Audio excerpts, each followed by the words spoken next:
Hey, we're so glad that you have joined us. This is Pastor Todd, and I am here with our staff counselor, Cathy Watson, and we're just going to talk for a few minutes about some things that might be a help to you in a world that's brand new for you. And so, Cathy, thanks for taking this time with us.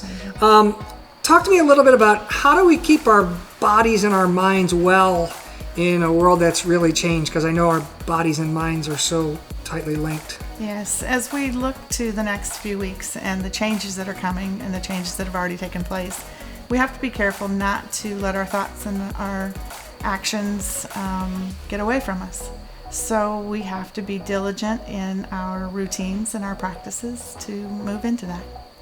So a lot of us have routines, but we're not allowed to do some of those anymore. Right. So how do you deal with that, or what might be a good routine for people? Yes, so if you started your morning typically getting up, rushing off to work, you have time now.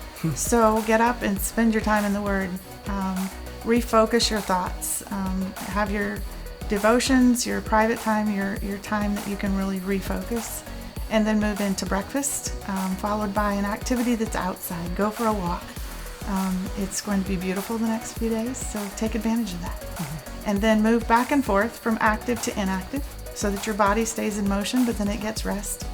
And you form a routine that works for you and then stick with it. So I was kind of thinking as you're saying that like it might almost be refreshing for some people who maybe we're stuck in some ruts, and I mean, this isn't the way we want to have to get there, but sometimes good results come out of, yes, bad circumstances, and so maybe it's almost refreshing to try something new. Opportunity for change, yes. Yeah.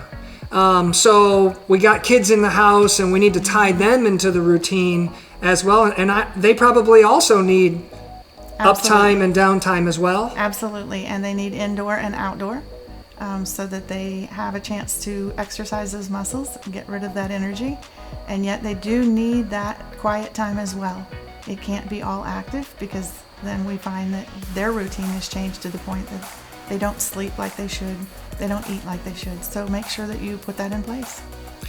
Yeah, I'm thinking as a parent, maybe kids might not like some of what we're going to need to impose on them, but yes, maybe we need to encourage mom and dads. Hey, you have to lay down the law sometimes. All right, you've been on that screen for an hour or whatever. We're going to take a walk, or yes, and maybe they'll end up finding some new things they like in life. And I think that we have to get a little creative. There are tons of things on the internet right now that people are offering. A lot of your educational sites are free currently. The passwords are out there for you that you can get onto these sites. Your kids can spend time actually learning. There's also games they can play. I'm going to post at some time today a recipe for homemade Play-Doh. Oh, because nice. It's very easy to make. Is you it can edible? throw it away. I don't think. Okay. But you can throw it away when you're done. The kids can play with it. It's a physical activity as well as a mental, because they're making things. So you have to get a little creative, but move your children into the routine, but with variation. Great. So thanks for joining us, and keep your eye out for more helpful content that we have coming your way.